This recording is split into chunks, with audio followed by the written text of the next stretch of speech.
Bismillahirrahmanirrahim. Bismillahirrahmanirrahim. Alhamdulillah. Ashhadu an la ilaha illallah wahdahu la sharika lahu wa ashhadu anna sayyidina Muhammadan abduhu wa rasuluhu.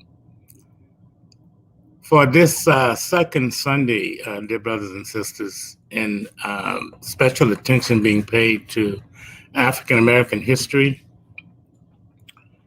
we want to focus, inshallah, on just four of the heroes in our freedom struggle. First of all, we began with the name of Allah, the Beneficent, the Merciful. I bear witness that there's no deity worthy of worship except Allah, and I bear witness that Muhammad is his servant and his messenger. And we pray that everyone is staying safe, well, and protected, inshallah. And the four heroes we want to focus on is Booker T. Washington, Father Divine, Noble Drew Ali, and Marcus Garvey. Now, why these four? Because they had a significant imprint on the thinking and the strategy of Mr. Farad Muhammad in his founding of the Nation of Islam. Booker T. Washington lived from 1856 to 1915. And for his age, he was extremely mature and a clear thinker. He was called a son of the South. And when our ancestors were freed from the regimented life of the slave plantation, a life where they were told when to get up, when to go to work, when to stop working, when to go to bed, how to do this, how to do that. And then they were freed. Booker T was guided by Allah to know that this newfound freedom had to be disciplined. So in 1881, he officially opened the Tuskegee Institute on July 4th. Now, that's interesting because Farad also founded the Nation of Islam on July the 4th, 1930, and that's no accident.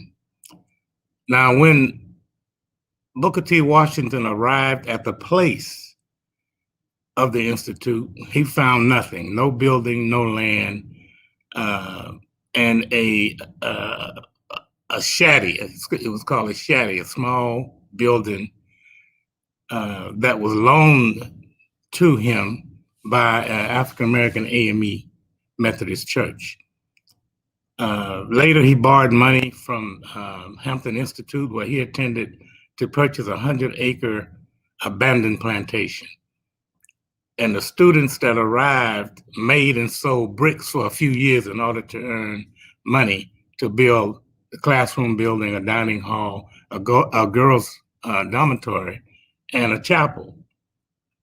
I'm mentioning all of these kind of things for us to really see and appreciate at that time, 1863, 1865, with very few resources, especially not the resources that we have today, but with a tremendous amount of determination and faith in Almighty God.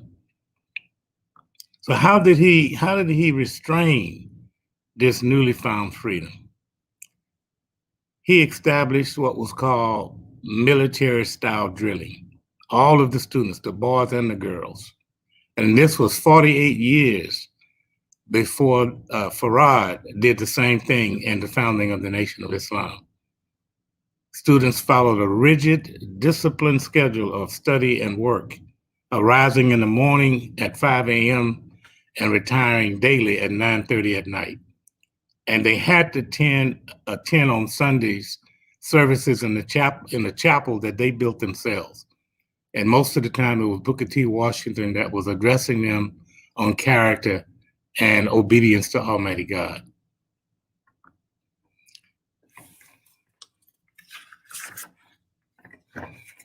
Now, for the general population of our people that were not attending Tuskegee, Booker T. Washington said to them, pick up your buckets where you are. Whatever you learned in slavery, you can now use that in freedom time. Start there and build yourself up, build up your life. He said, if you used to the women, if you used to take care of Mrs. Hair, speaking of the master's wife, you know how to take care of her hair. You know how to make her look pretty. Open up a beauty shop for yourself and do that. If you're formed well for the master, get you a piece of land and farm for yourself. This is the philosophy of cast down your bucket where you are, meaning do what you can do with the resources that you have for now. And if you can just imagine with this regimented life, all of the skills that we had, those skills and our work all went freely to the slave master. And it's one thing to anticipate and to think freedom. And it's another thing that when freedom comes, to have freedom thought. And that's what Booker T called him to. And that's also the do for self philosophy of the Nation of Islam. And now I read a quote from Imam Muhammad. Imam Muhammad said, Mr. Farad was aware of Booker T. Washington, who was in the same time frame of Father Divine. Booker T was working to establish us to have some sense of industry where we discipline ourselves. Mr. Washington established military-type drilling the same way the Nation of Islam established drill. He did it before the Nation of Islam. Mr. Farad copied Booker T. Washington's program for training and instilling discipline and industriousness in African Americans, and he also copied Father Divine. So now let's look at Father Divine. Father Divine lived from 1876 to 1965.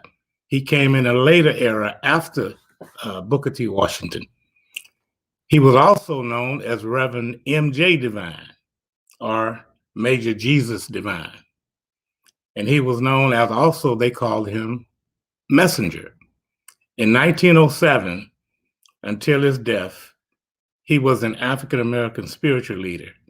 He founded the International Peace Mission movement in 1930, and in 1933, he was one of the most flamboyant leaders, African-American leaders, in the Depression era.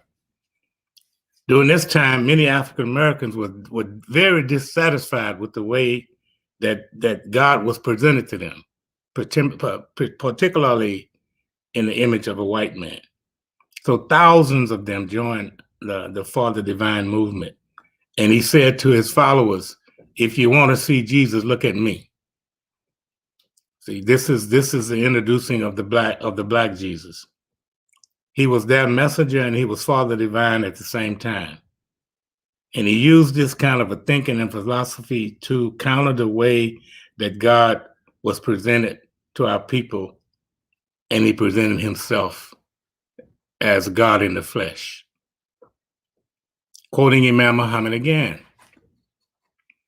I'm sure that he, Farad, left Europe and was here for a few years earlier than 1930.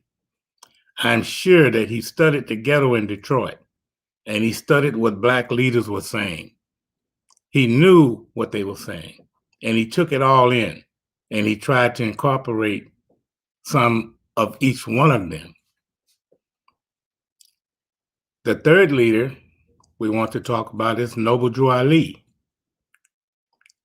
Noble Drew Ali was born in 1886, and he passed in 1929. Actually, he lived in an era earlier than Father Divine.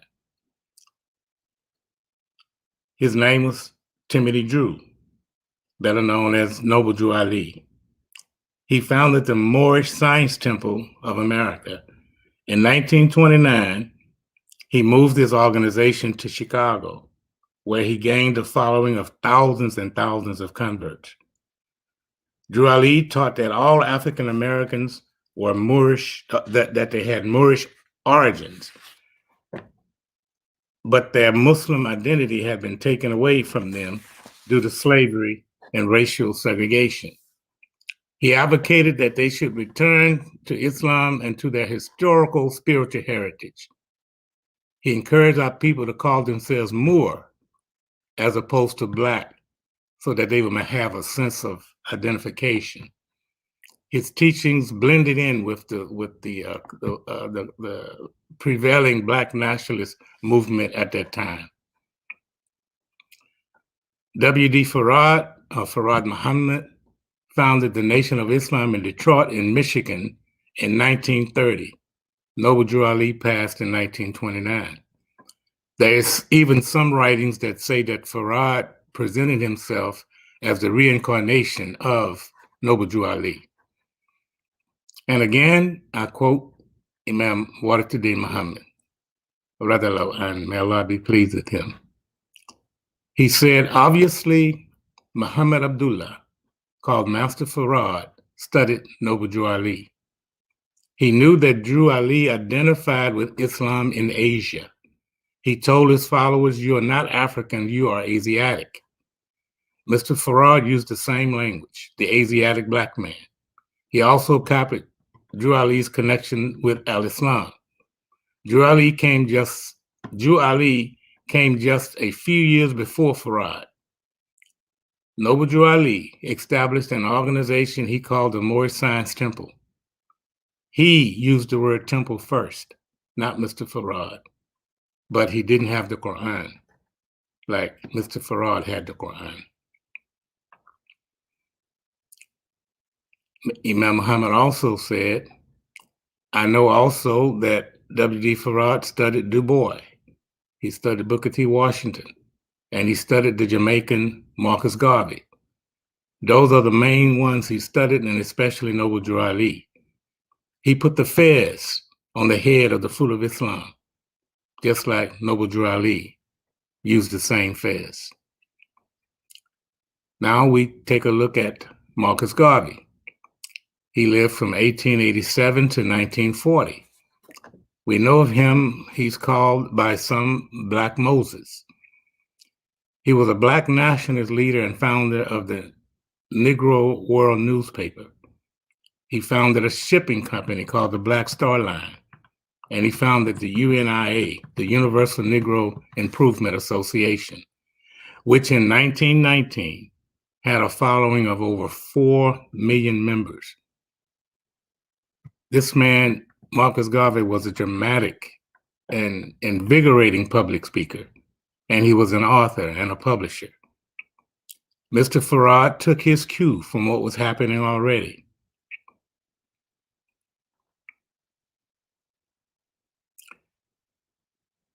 When we look at all of the things that were happening, in the 1930s, the time that these men lived, the Depression, all of those things, Allah used Farad Muhammad to make I guess you can say, a very scientific study of African Americans, of our history.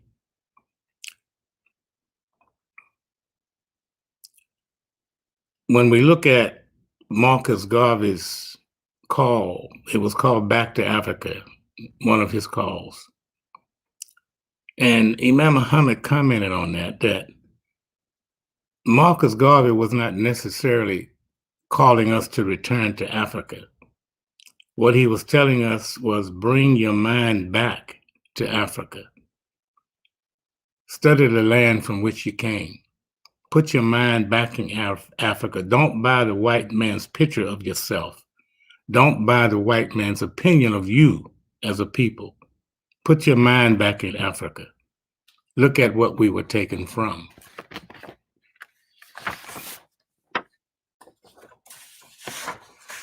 Now, Farad Muhammad, it's interesting how Allah used him, because we know that there were over 500 years in the freedom struggle, the stream from the period of time that the first slave set foot on the shores of North America until the time of the transition of Imam W.D. Muhammad. So over 500 years. And there were hundreds of leaders that Allah raised up to get us home, to our dignified home of community life establishment. Farad studied a lot of these leaders, women and men that Allah sent, and he crystallized years of work. It's almost like he bent time. He crystallized years of work that our people weren't necessarily focusing on, all of them. Imam Muhammad pointed often to Booker T. Washington and asked us to study and to read his book entitled, his autobiography, Up from Slavery. He quoted from that book many, many, many times. We know he also talked about the same men that I just mentioned. Quoting Imam Muhammad again, he said, Mr. Farad tapped into the freedom stream of Frederick Douglass and all the rest. He wasn't appealing to any new hunger that was in our souls. He was appealing to an old hunger in our souls. And he woke up, wdm Muhammad. This is very, very important. And Imam Muhammad has awakened us because, he says to us, these leaders that Allah raised in our past, just like Farad did. Farad went and he studied the main ones to see how Allah was guiding them, what Allah gave them. And like Imam Muhammad said, it's like baking a cake. He got ingredients from one, another ingredient from another, and he mixed it all up, and he created the philosophy and thinking of the Nation of Islam. But he got what was already there. And the Imam has requested that we do exactly what Farad did. Go back and preserve this. Go back and study and see what it was that Allah gave each one of them. And publish it. Preserve it by publishing it and making sure that our children inherit it. Why is that important, my dear brothers and sisters? It's important because we owe a debt. We owe a debt to all of them. They made a promise to the future generations that weren't even here yet. They made a promise that things would get better. They made a promise that we would not have to endure what they did. And we have to fulfill their promise for the future generations. So it's very important for us to know them. Now, this book here, an economic blueprint for Black America by the Honorable Elijah Muhammad. I recommend that we put this book in our library. Imam Muhammad sought to fulfill the promise that the Honorable Elijah Muhammad made to us through the economic programs. AMCOP was one in the 80s, going into the 90s. The collective buying program, AMCOP, American Muslim Cooperative Purchasing Program. And then in the 90s, coming into the 2000s, the same thing with CPC, Collective Purchasing Conference. Now, I want to read something from this book in the chapter entitled An Economic Blueprint. The Honorable Elijah Muhammad said, "The truth must be recognized by the Black man.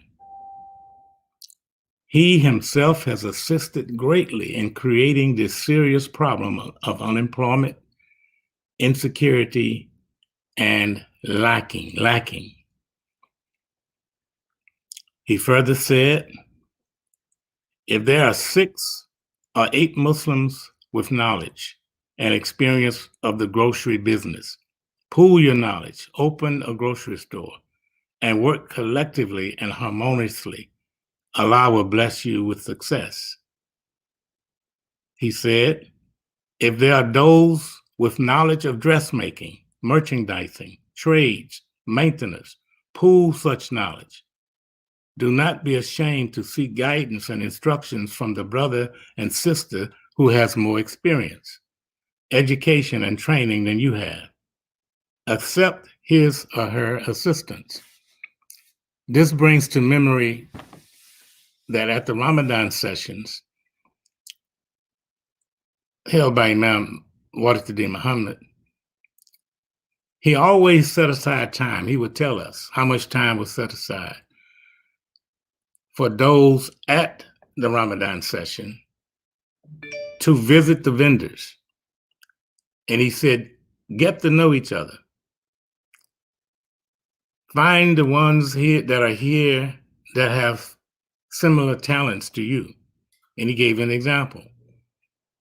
A brother or sister might be here that's in the sock business, and that business is in Florida. There might be another brother or sister that are here in the same business from Philadelphia. Find each other. Dialogue with one another. Perhaps in getting to know each other, you can enhance and improve the profitability of what both of you all are doing. This is the thinking also of Booker T. Washington. When they had their national convention during his time in the 1860s, it was conventions to measure success across the nations, particularly in the South. And if there was a group of our people having better success than some in other areas, everything was shared so that everyone could rise and come up. Imam Muhammad requested that we look at this, that we look at what Booker T. Washington did, that our conventions at that time and even now are gathering in that manner should be more than the fact that we have just traveled to a place, but that there are objectives in measuring our success, and particularly success that is geared to improving the condition of our lives that needs improvement most. Booker T. Washington, the Honorable Elijah Muhammad said, the white man spends his money with his own kind, which is natural. You too must do the same. Help to make jobs for your own kind. Take a lesson from the Chinese and the Japanese, and go and give employment and assistance to your own kind where they are in need. This is the first law of nature. Defend and support your own kind. True Muslims do this. This is the debt that we owe. I hope that, inshallah, we really pay attention to this. Inshallah. And continuing from the Honorable Elijah Muhammad,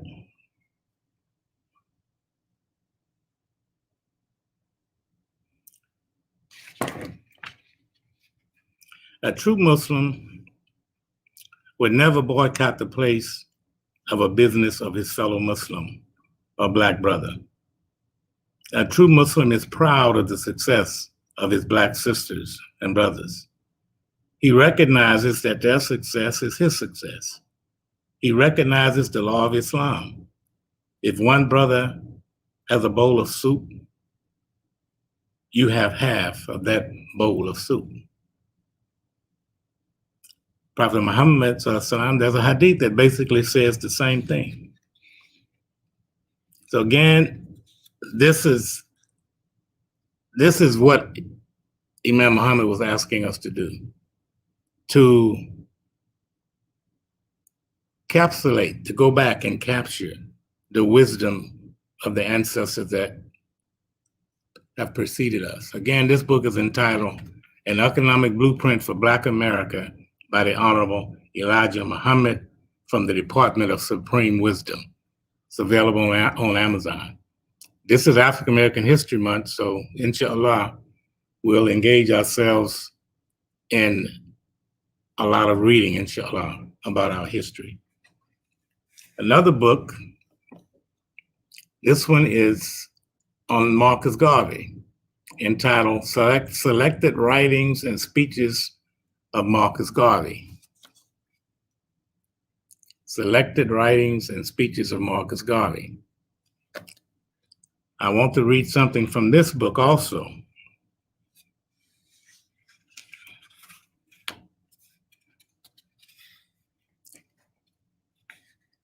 From the 1920s, Garvey influenced the Kenyan leader, Jomo Kenyatta's aspirations for his country's independence, as well as Kwame Nkrumah of Ghana, who said that the philosophy and opinions of Marcus Garvey fired his enthusiasm. Now here is Marcus Garvey influencing the freedom movements in Africa. And on the front page of the Muslim Journal, the Muhammad Speaks, back in the 60s and 70s, we see a picture of African Americans reaching across the world, joining hands with our African brothers in Africa. Marcus Garvey spoke on this back in his time, that he foresaw that coming, that our hands will reach across the entire world and would teach the world peace and understanding and bring the world back to humanity. Malcolm X said of Marcus Garvey, every time you see another nation on the African continent become independent, said Malcolm X, whose father had been in the UNIA. Malcolm X's father was a follower of Marcus Garvey. Says every time you see another nation on the African continent become independent, you know that Marcus Garvey is still alive. During my brief stay in Senegal, there's a leader there named Ibrahim Niasse.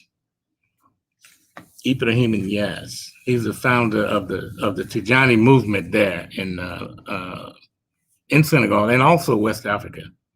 In several countries, he has a total of over 12 million followers. While there, I saw a phrase prominently placed in many areas, along with a photo of Ibrahim Niasse. And it said, Africa is for Africans. And I thought that was very interesting. Now, I read this history, and I come to find that it was Marcus Garvey that made this statement back in the 1940s. Africa is for Africans. Very, very interesting. So this freedom stream, this history that we have as a people here in this nation is very, very unique. Where Allah, it's like Imam Wazir was stating last week, that Allah has permitted it. As we get the correct understanding from having gone through the struggle, having survived to have this day that our ancestors struggled for and wished for and hoped for, to have the kind of freedom that we have now. If we don't connect to their spirit, if we don't feel their spirit inside of us, then this freedom don't have the meaning that it should have. Imam Muhammad said to us many times that he feels the spirit of the ancestors, and we should feel it also. They live as long as we keep them alive. They live as long as we acquaint ourselves with them and understand our place in the struggle to finish the job, to finish it. Imam Muhammad has, with his work, he has placed us at the doorsteps of community life freedom. And what's left for us now is to be obedient servants of Allah and to struggle, to establish our life, our collective life, as the urges from our ancestors push us and urge us to do. So there are many, many others that have not been mentioned, but they all live in our spirit. And may Allah guide us and bless us to honor their sacrifices. And may Allah bless us to fulfill the promise that they have made. When we say that we cannot stop now, we're saying that also to Imam Muhammad. We're saying it to his father, Elijah Muhammad. We're saying it to Malcolm X. We're saying it to Farad Muhammad. We're saying it to Booker T. Washington, to Noble Drew Ali, to Harriet Tubman, to all of them, to Frederick Douglass. We're telling all of them this because the job is not yet finished.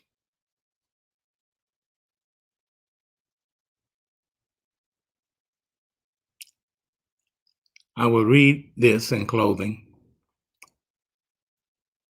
I'm compelled to work for the betterment of our people, respecting what those leaders promised us. We have to fulfill the promise.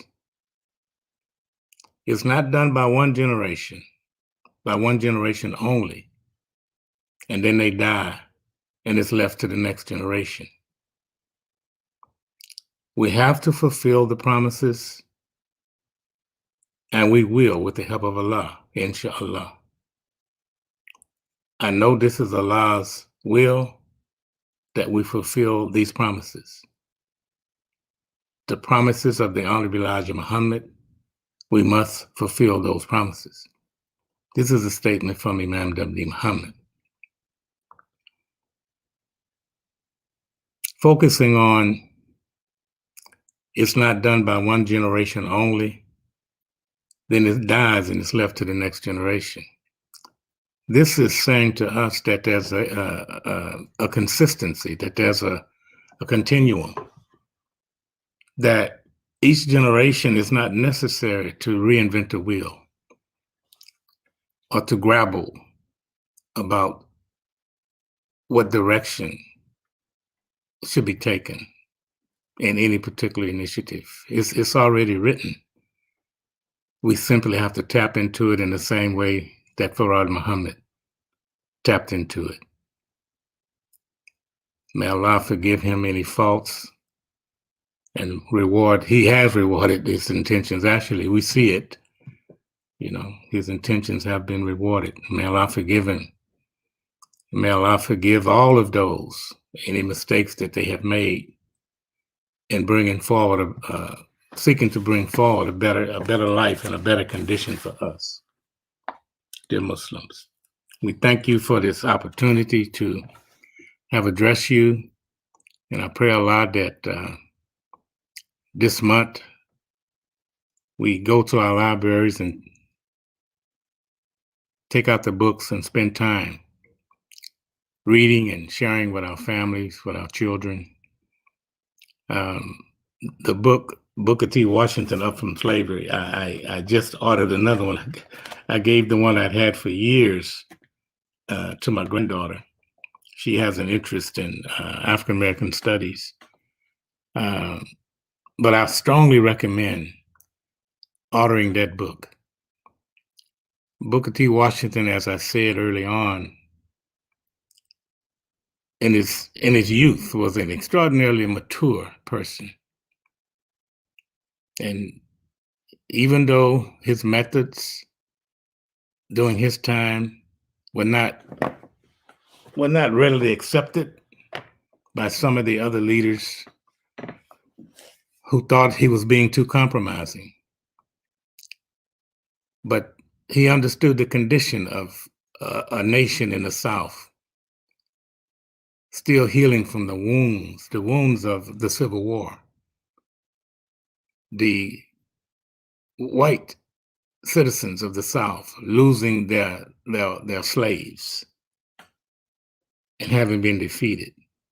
He had to very, very carefully guide our people through the minefields of resentment. Had to be very, very careful. So he had a philosophy of establishing what was called the common economy in the South, where the white citizens of the South didn't feel threatened by the freedom and the rise of the African American people. Do for self was his philosophy. Pull up, throw down your bucket where you are. Lift yourself up by your own bootstraps. He said, leave the white man alone. Don't go to him, reminding him of what he's done. Don't go to him saying, you owe me. I worked for you free for all this time. He said, leave him be. Don't protest. If you were to engage, he said to us, if you were to engage in developing an economic base and you were to supply goods to the world, your grievances would take care of themselves. Your rights would be resolved.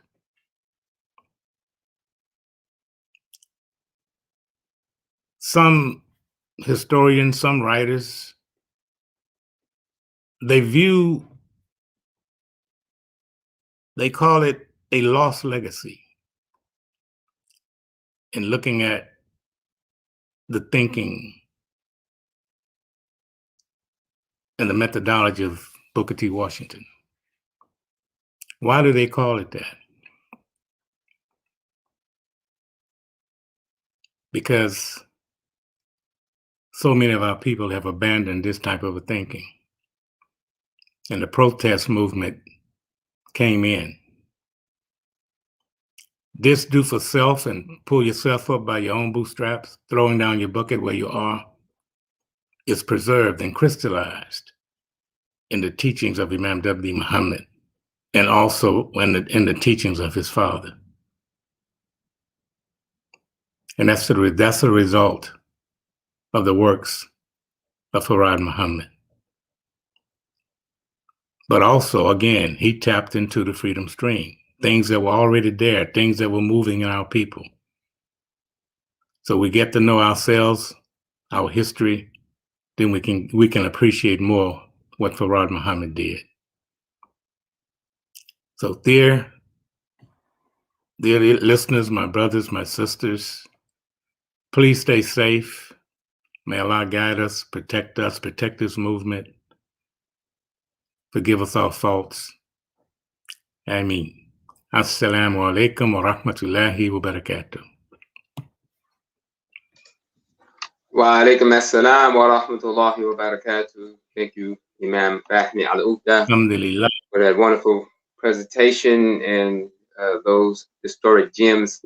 Inshallah, we'll take those and better our knowledge base, not only this month, African American History Month, but the other 11 months of the year. inshallah. So now we'll go ahead and have our community announcements.